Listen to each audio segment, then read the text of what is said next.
चलिए नमस्तुभ्यम। आज शुरू करते हैं मगध। मगध इसको पूरा जब हिस्ट्री में आप पढ़ेंगे तो इससे संबंधित एक लाइन आती है, मगध का उत्कर्ष।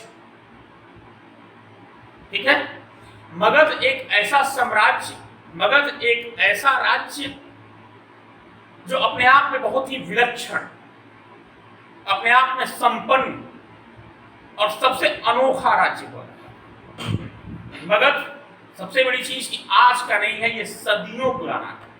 मगध का इतिहास हमें तब से मिलता है जब महाभारत काल था।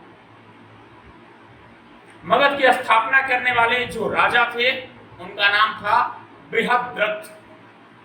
उनका नाम था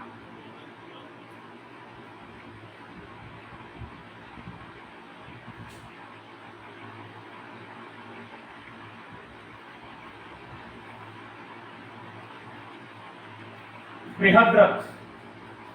ठीक है, ये नाम से ही पता चल रहा है बृहद्रथ का मतलब बड़ा लंबा चौड़ा एकदम रथ की तरह। ठीक है, हाथ पैर पहिए की तरह, बस दिमाग घोड़ा की तरह नहीं था उस शख्स का। ठीक है, तो बृहद्रथ। और महाभारत में एक कहानी आपको पढ़ने को मिलती है, जरासंध की कहानी। जरासंध इनका बेटा, जरासंध इनका बेटा। एक बात आपको और बता दें मगध के बारे में, मगध की मिट्टी ऐसी है, मगध की धरती ऐसी है जहां क्रूर शासक हुए लेकिन कायर शासक नहीं हुए। मगध की मिट्टी कभी भी कायरों को एक्सेप्ट ही नहीं करती, स्वीकार ही नहीं करती। कायर राजा बनेंगे तुरंत मारे जाएंगे, काम खत्म। मगध की धरती पर जिसने शासन किया वो क्रूर भले रहा लेकिन कायर नहीं रहा। ठीक है, जरासंध को हम क्रूर शासकों में गिनते हैं। जरासंध कौन था? कंस, जिसको भगवान कृष्ण ने मारा था, कंस का ससुर और मगध का सम्राट, मगध का राजा। ठीक है, इसके बारे में एक कहानी प्रचलित है जो महाभारत में हमें देखने और सुनने को मिलती है। महाभारत को देखती हो, देखो रील, तो कंपटीशन में रील ना पूछता है कि किसका कितना आईएम व्यूज गया है और कौन कितना बढ़िया नाच रहा है। कंपटीशन में ये सब चीजें पूछती हैं।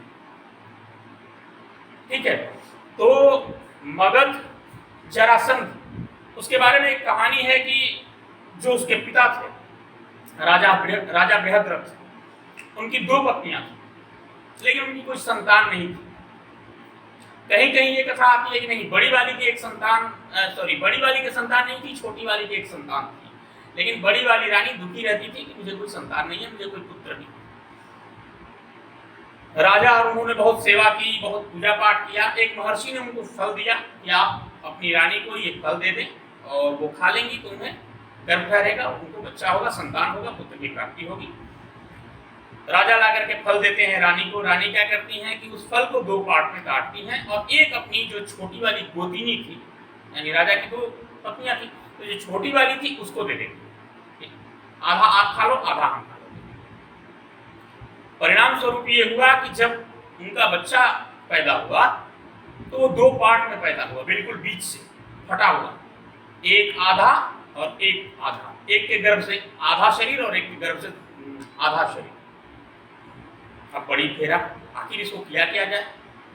शोक, लाज, सामाजिक व्यवस्था, जो भी कह लीजिए, उन्होंने क्या किया कि उन दोनों टुकड़ों को ले जाकर के जंगल में लोग फेंकवा दिया। रानी ने अपने सेवकों से कहा ले जाकर के इसे जंगल में फेंका, क्योंकि था तो राजा का लड़का।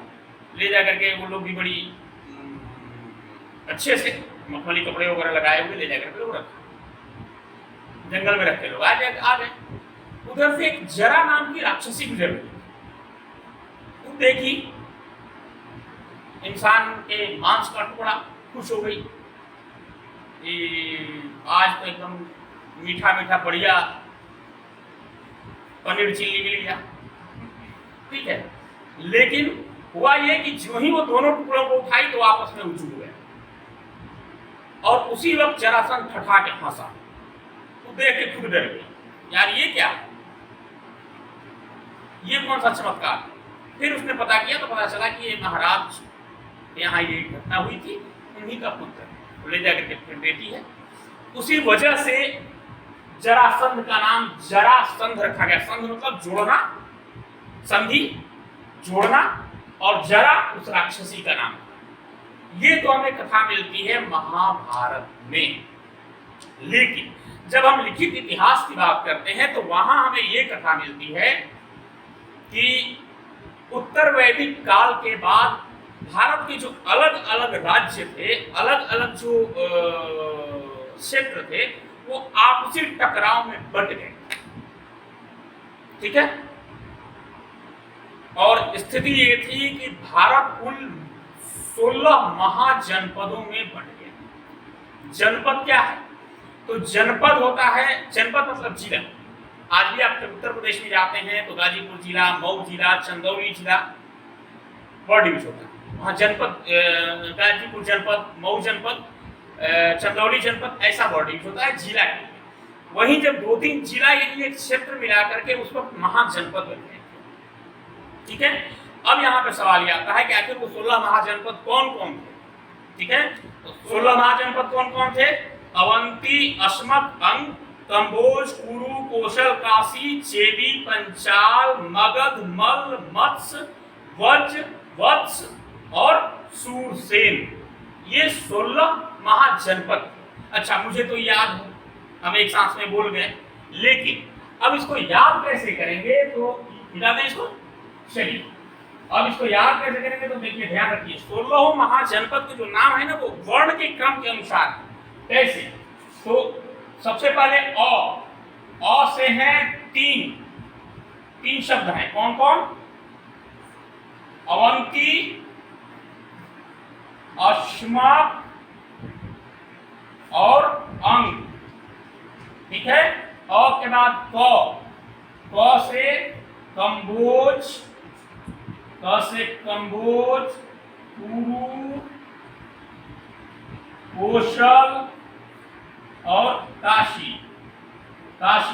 ये है क से 4, अ से 3। ठीक है, उसके बाद च से चेदी साम्राज्य। कौन था? चेदी का शिशुपाल जहां का राजा था, जिसने भगवान कृष्ण को गाली दी थी। कितनी? 100। गाली मतलब अब वो गाली नहीं, ठीक है, 100 गलतियां।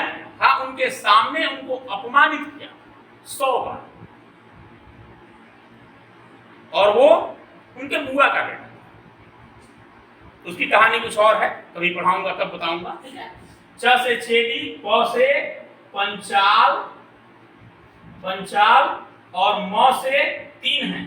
कौन कौन? मगध, मल और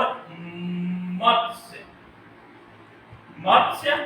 ठीक है, और व से वज्जी, वत्स, और एक लास्ट है स से सूरसेन। इन सारे शब्दों को जोड़ते हो तो हो जाएगा अ, क, च, प, म, व और स। यही है अ, क, च, प, म, व, स। ये 16 याद रखने के नियम है। अ से 3 हो गए, अवंती, अस्मक, अंग। क से कंबोज, कुरु, कौशल, काशी। च से चेदी, जहां का शिशुपाल था। प से पंचाल। म से मगध, मल, मत्स्य 3 यहां। ठीक है, और व से 2। ठीक है, वज्जी, वत्स, और स से सूरसेन। ठीक है, 16 महाजनपद याद रहेगा, कहीं कोई दिक्कत? चलिए, तो 16 जनपद हो गए। 16 जनपदों में मगध सबसे स्ट्रॉन्ग था, मगध सबसे मजबूत था, और इसके मजबूत होने का कारण ये था कि यहाँ बहुत ही ज्यादा उपजाऊ जमीन थी। दूसरी चीज कि उस वक्त लोहे का प्रयोग बहुत ज्यादा हो रहा था, हथियार बनाने में, रथ बनाने में, ढाल बनाने में, पुल बनाने में।